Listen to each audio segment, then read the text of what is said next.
لیے سنا رہا ہوں، تمہارے لیے بھی سنا رہا ہوں۔ فرعون کی ایک باندی تھی، مسلمان ہو گئی۔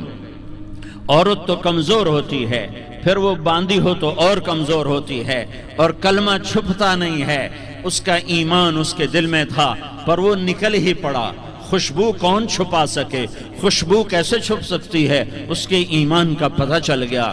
فرعون نے اسے پکڑوایا۔ اس کی 2 بیٹیاں تھیں، ایک دودھ پیتی تھی، ایک انگلی پکڑ کے چلتی تھی۔ اس نے بڑے کڑا میں تیل ڈالا، اس کے نیچے آگ جلائی، تیل کھولنے لگا۔ اس نے دربار سجایا اور اس کے اپنی باندی کو بلایا، اس کی 2 بیٹیوں کو بلایا۔ یہ مائیں سن رہی ہیں کہ ماں اولاد کے لیے کیا کچھ کر گزرتی ہے، کیا کچھ کر گزرتی ہے۔ مامتا سے تاریخ بھری پڑی ہے، اور اللہ نے بھی جو اپنی محبت کو تشبیہ دی ہے کہ میں اپنے بندوں سے محبت کرتا ہوں، تو باپ کی محبت سے تشبیہ نہیں دی۔ اللہ نے کہا میں ماں سے 70 گنا زیادہ پیار کرتا ہوں۔ اس نے کہا فرعون نے کہا اگر تو موسیٰ کے رب پہ ایمان لائی تو تیری دونوں بیٹیوں کو جلا دوں گا اس تیل کے اندر، اور تجھے بھی جلا دوں گا اس تیل کے اندر۔ ہاں لوگ سمجھتے ہیں موت بہت بڑی سزا ہے۔ ارے جس نے اللہ کو پا لیا اس کے لیے موت تحفہ ہے۔ وہ دنیا کے دکھوں سے نجات پا گیا اور آخرت کی نعمتوں کا حقدار بن گیا۔ تو فرعون کی باندی نے کہا فرعون یہ تو میری 2 ہیں، اگر میرے پاس اور ہوتی، میرے پاس 100 ہوتی تو میں 100 بھی اللہ کے نام پہ قربان کر دیتی۔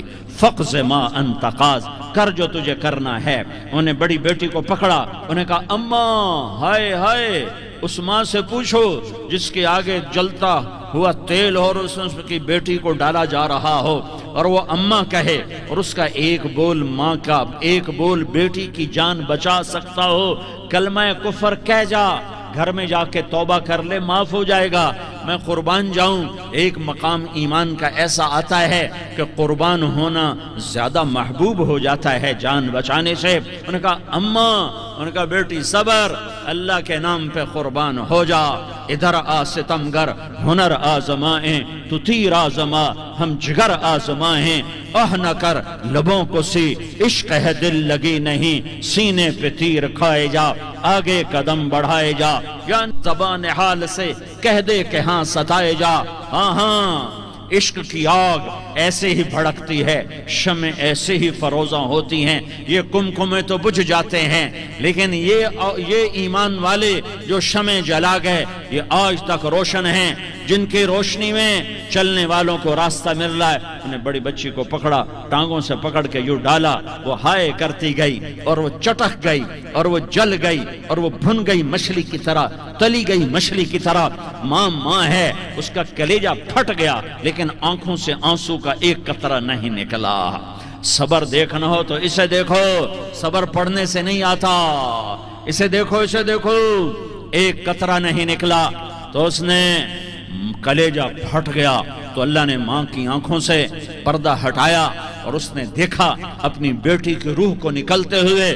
بیٹی کہہ رہی اماں صبر کرو، ابھی جنت میں اکٹھے ہو جائیں گے۔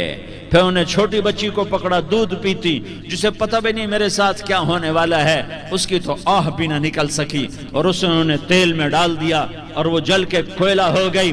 ماں کی آنکھوں سے پردہ ہٹایا، اللہ نے ماں نے بچی کی روح کو نکلتے دیکھا کہ اماں صبر ابھی اکٹھے ہو جائیں گے۔ پھر جب اس کو پکڑنے لگے تو اس نے کہا فرعون میری ایک خواہش پوری کرو گے؟ کیا؟ کہ جب مجھے بھی جلا دو تو مجھے اور میری بیٹی کی ہڈیاں باہر نہ پھینکنا، ہمیں کٹھے کہیں دفن کر دینا، کٹھے کہیں دبا دینا۔ فرعون نے کہا ہاں تمہاری یہ خواہش پوری کر دی جائے گی۔ ہاں دنیا میں اللہ فرعونوں کو مہلت دیتا چلا آیا، لیکن فرعونوں کو مار کے دکھایا، نمرودوں کو مہلت دیتا چلا آیا، پھر نمرودوں کو مار کے دکھایا، قارونوں کو مہلت دی، پھر قارونوں کو مار کے دکھایا، پھر جنت اور جہنم کا نظام بنایا۔ پھر ایک دن مجھے بھی کھڑا کرے گا اور تمہیں بھی کھڑا کرے گا، پھر ایک طبقہ جنت کا حقدار بنے گا، ایک طبقہ آگ کا حقدار بنے گا۔ پھینک دیا، جل گئی، ہڈیاں نکل آئیں، انہیں ہڈیوں کو اٹھا کر زمین میں دبا دیا۔ 2000 سال گزر گئے، میرا نبی دنیا میں موسیٰ علیہ السلام کے 2000 سال بعد آتے ہیں اور آپ معراج پہ چلتے ہیں. جب آپ بیت المقدس سے معراج کو اٹھے تو آپ کو زمین سے جنت کی خوشبو آئی, تو آپ نے ارشاد فرمایا جبریل میں جنت کی خوشبو سونگ رہا ہوں, یہ کہاں سے آ رہی ہے؟ تو آپ نے جبریل نے عرض کی یا رسول اللہ فرعون کی باندی اپنی بیٹیوں کے ساتھ اپنی ہڈیوں کے ساتھ جس جگہ پر دفن ہے, جس دن اسے دفن کیا گیا تھا اس دن سے آج تک یہ خوشبو آ رہی ہے اور یہ قیامت تک خوشبودار رہے گا. یہ زمین کا ٹکڑا کہ یہاں وہ دفن ہے جس نے اللہ کے ساتھ سودا کر لیا. اللہ سے سودا کر لو, اللہ سے سودا کر لو. یہ سودا حسین نے کیا اللہ کے ساتھ, ایک سودا یزید نے کیا, اس نے خون بہایا, اس نے ظلم کیا. ارے ظالم کبھی ہرا نہیں ہوتا اور مظلوم کبھی خشک نہیں ہوتا. ظالم پہ کبھی بہار نہیں آتی اور مظلوم پہ کبھی خزاں نہیں آتی.